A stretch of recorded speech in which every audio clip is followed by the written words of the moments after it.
sayod kita nga nakalatas na kita sa kamatayon ngadto sa kinabuhi kay gihigugma nato ang atong isig katawo. Kung sa ibot ipasabot diha sa ganyan nga nakalatas na kita sa kamatayon ngadto sa kinabuhi.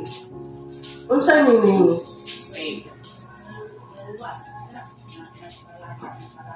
Secure.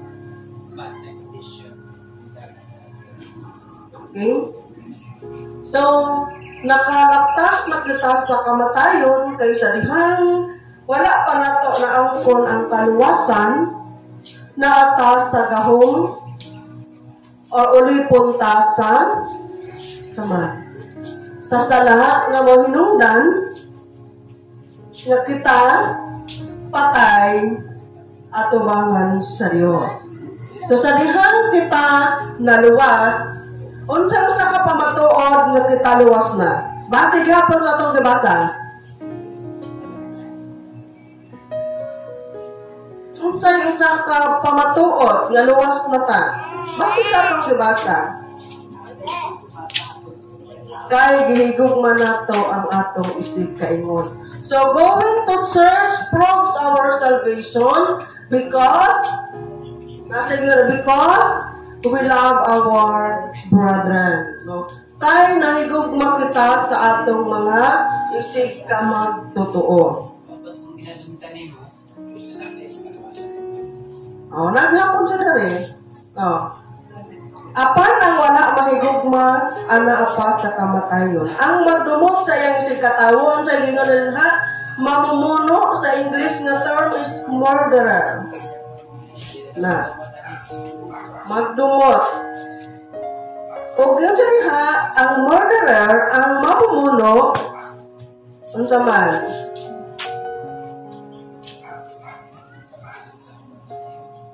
Wala magbaton o kinabuhing walay katapusan. Na kumusta mga igsoon? Niadto tag simbahan, kumusta ta?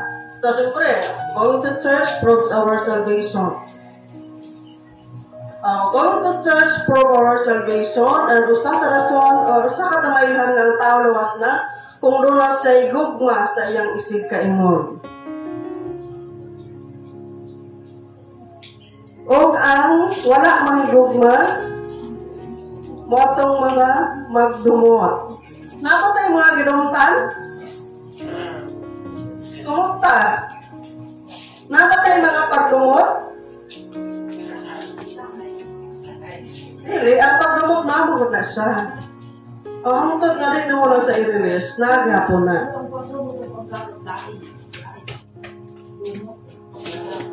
Ang kalakot ni mo, maga naman ang paglakot ni mo. Malakot ka karon na kung nalakot ka karon na sa pero kung nagdumot, kung man na inyong panagbangi, di kapon ka gusto magkita sa iyahan. Diba ang tama man ako explanation?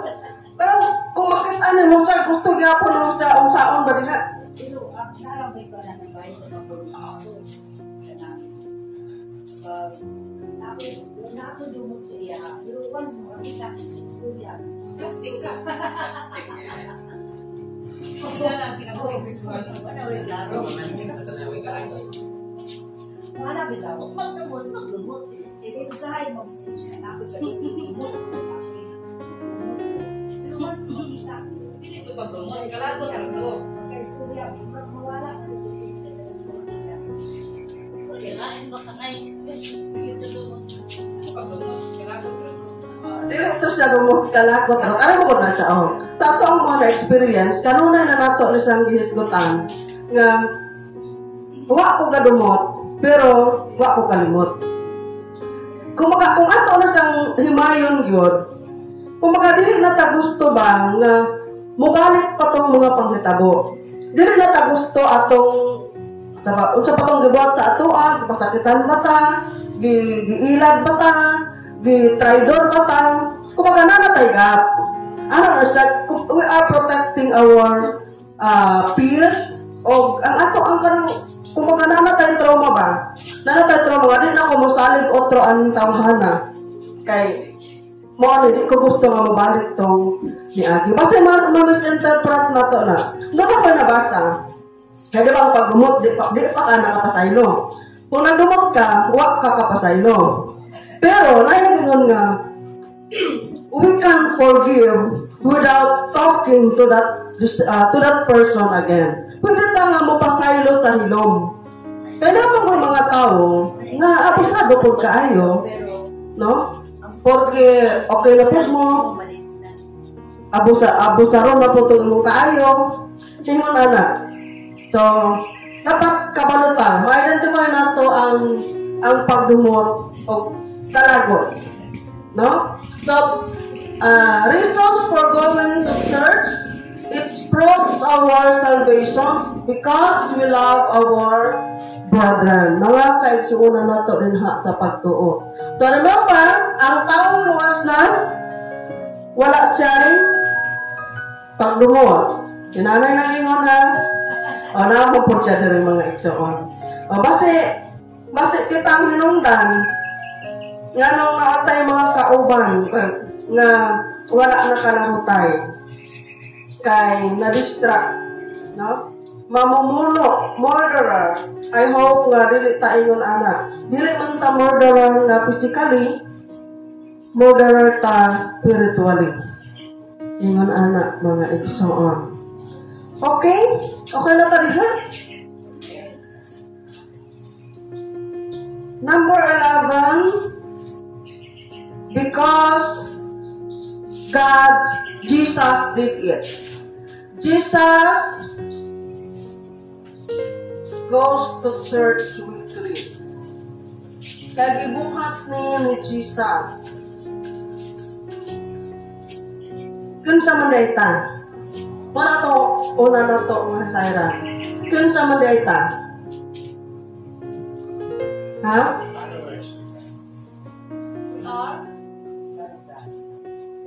Followers of Jesus. Diba? Ara man ang mga idol-idol, sa sikat ganit karon ng mga Elias. Si Elias. Sikat kayo si Elias. Kanta ni Elias. Sayaw ni Elias. No? Siyempre, kung kinsa itong imuhang idol, kinsa itong imuhang ginasunod, kung unsa itong iyang gihimo, mausab to ang imuhang sundon. So since we are followers of Jesus, and Jesus did it. Past tense any. When? Tapos na. Okay? Jesus wants to church weekly. So sa diyang nga pa si Jesus sa kalibutan, niatigid siya sa sinagoga every week. Basahin na to ang Luke chapter 4 verse 16.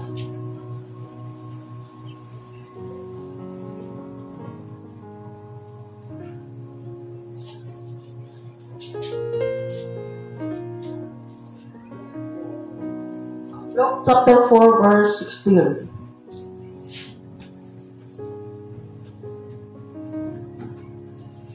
Unya miadto si Jesus sa Nazaret, diin siya magdak ay sumala sa iyang naandan. Miadto siya sa sinagoga sa adlaw na pagpahulay. Itindog siya aron pagbasa sa kahanan. Okay. So, klaro kaayo mga igsoon, ha? Ang Biblia mo ay nag-ingon, nagpamatuod nga Jesus want to church weekly. O wala lang sa niadto nga maadto lang kundi magbasa pagid siya sa kasulatan. No? Sa akong pagkahinumdom, sa bata pa si Jesus, na time nga nawala siya, gipangita siya sa iyahang inahan. O dito siya nakitaan. Asa siya nakita? Niadto siya dito nakikistorya, nag-ampo. So, ingon anak mga igsoon. So Jesus wants to church weekly since we are the followers of Jesus. We should go to church weekly. Sa adlaw ipapahulay.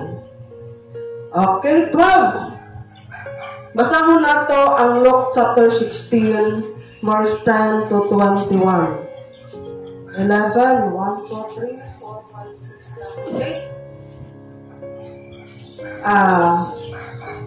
Kabalo man ta mabasa tanan no? Luke chapter 10 verse 16 verse 10 to 21. Isa-isa ta. Apil mga bata. 16, 10 to 21. Magsugod ta kananay. Patuyo. Si nanay, si pastor, si Gian, si nanay Sita, si Sis Grace, si Edsa, si Imla, si Sis Jean. Anatay Bible.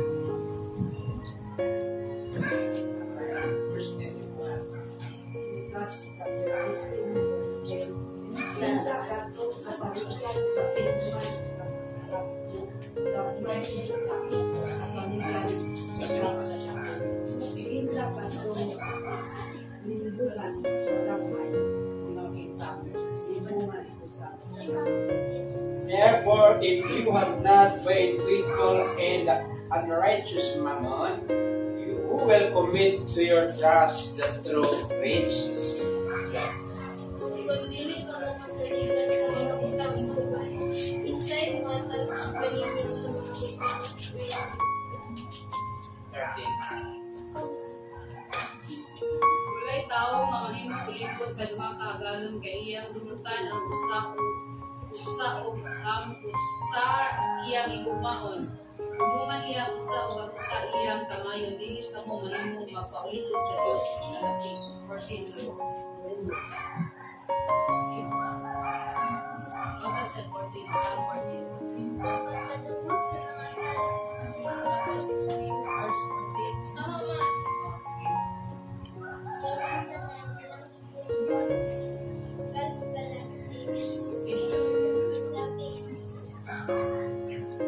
Ingon si 16 ka, 17 si nanay. 16 ka. Panas ka, 16. Last 9.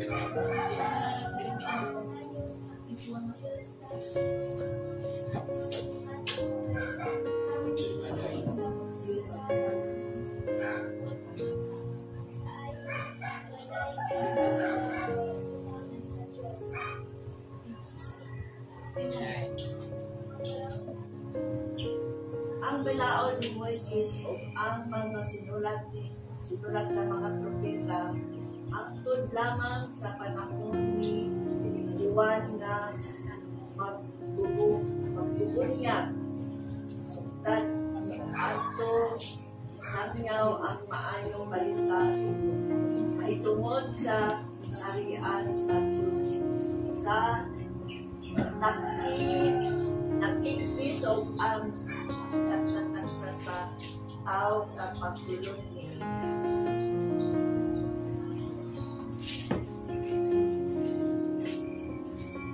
Apan mas nasayon ang pagpapahanaw ang langit at ang yuta kaysa pagwagtang bisan sa labing yutay bahid sa panaon.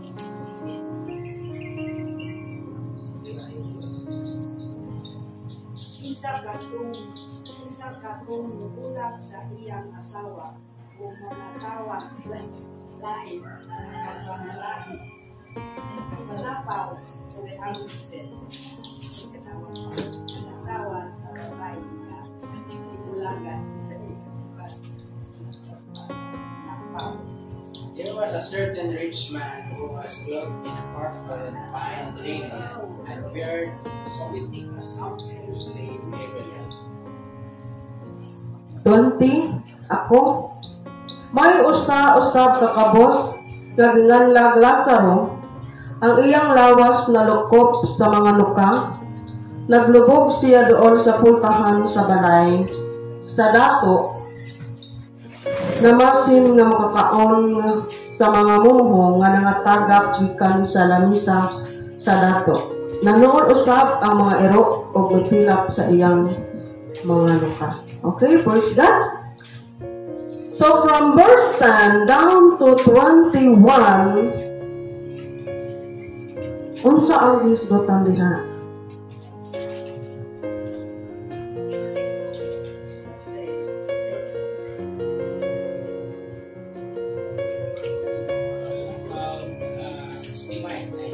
Kinsa katong kasaligan sa gamay mo tawo?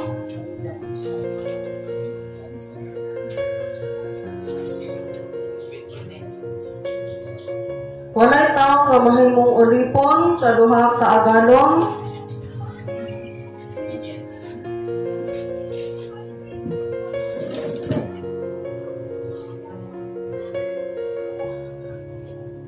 Na verse 15. Nagpakamatarong kamo atubangan sa mga tao apan nasayod ang Dios sa inyong mga kasing-kasing. Kay ang giisip sa mga tao nga bililhon kaayo, walay bili sa atubangan sa Dios. Okay. So, reasons for coming to church, it is to learn obedience. Muadto ta og simbahan aron kita matatuon unsaon pagtuman or pagsunod. Going to church, reasons for coming to church is to learn obedience. Pwede ba ka makaingon nga matinumanon ka kung wala ka ni adtong simbahan? Ha? Pwede ba tang makingon nga obedient ta sa Ginoo? Obedient ta nga wala ta na we are not lying. Wala ta na wala ta nang hilabot sa dili atuan. Basta maayo kayo tawag binuhatan pero wala ta na simba. Kaingon ba tang obedient ta? Kinsa nagingon gayas taas kamot? Ha? Kinsa nagingon gayas taas tiil? Kinsa po nagingon nga no? Taas kamot? Unsa na yung answer? No. Undecided. Yes, no? Yes or no? Namo sa or? Undecided niya. Unsa na ang number 1 rason nga nung wato tawag simbahan?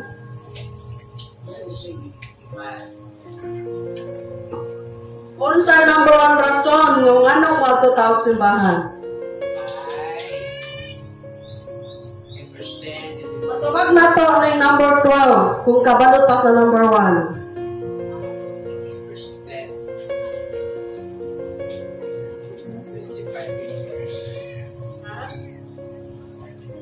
Unsay rason nga wato tawag simbahan?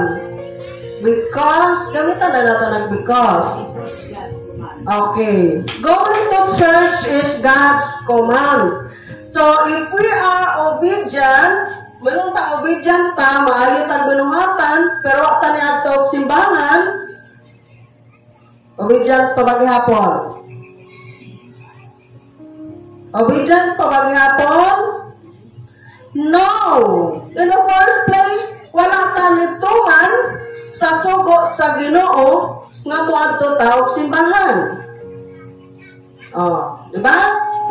To learn obedience. Mas makatuon pag yuta kung unsa gyud ang atong tumanon. Oh, mas may bawan nato unsa pag gyud ang atong tumanon. Aside sa giving, Ay usahay mo ka ng rason, ganit ang mga simbahan kay, uy, giving na po ng wali ni pastor. Giving na po, hatag na po. Dili lang sa pagpanghatag ta mahimong obedient. Basahon na to ang 10. Kinsa kadtong kasaligan sa gagmayng butang, kasaligan usab sa dagko. Og si kinsa kadtong limbungan sa gagmayng mga butang, limbungan usab sa dagko. It talks about stewardship. No? It talks about stewardship. Daghang klase nga mga butang ang gipiyan sa atoan. No? Kabalo sana kung dagatong tulong time, talent, treasure. No. Paano ba nato gamiton sa obedient ang atoang time? Saan na to, makaingon tayo na obedient ko sa Ginoo pinaagi sa akong panahon. Okay, going to church on time. Di man kayo na yung mga panahon nga malita. Pero kung sige na, yung mga si pastor, atong timba 8:30. 8:30 po ta mata. Maligo pa, makaon pa, mulakaw pa. Sa talent, natay ka man niya sa pagpanarapo o mga lingkuranan. Ano lang, mga basic lang sa. Tapos, hindi na ito gamiton. Kayo batang obedient? Sige, kamu na lang judge anak. The treasure. No? Treasure? Dili lang man kwarta ang treasure. No? We have mga in-kinds. Treasure, maghihapon na. Tapos, dili ta makashare. No? Gipiyang ang tanan mga na sa ato ang mga igsoon, gipiyang rana sa atoan. Dili na atoan. Sa kung kaginagmay nga gihatag sa atoan, masalikan ta, makita nato din ang atong obedience, ang kanang kamay nga na sa atoan, modako. One more thing, we cannot go to church because naatay mga lain nga mga prioridad. Ito ang muna kasaganang senaryo. Niampo ta sa Ginoo nga tagaan ta og trabaho. Tagaan ta nindot nga balay, negosyo bakaha. So sa dihang gihatag sa Ginoo sa ato di na mo simba kay naay trabaho. So di na mo simba kay naay tindahan way mo bantay. Basahon na to ang verse 15. Basahon na to verse 15. Lingon si Jesus kanila, nagpakamatarong kamo at tubangan sa mga tao apan nasayo ng Diyos sa inyong mga kasing-kasing. Kay ang giisip sa tao nga bilinhon kaayo, walay bili at tubangan sa Diyos. Klaro? Klaro kaayo mga igsoon. No? Karang para sa ato amo na sa ang pinaka-importante nga giset aside na nato ang ato ang pagsimba, pagpangalaga. Unsay mo hitabo?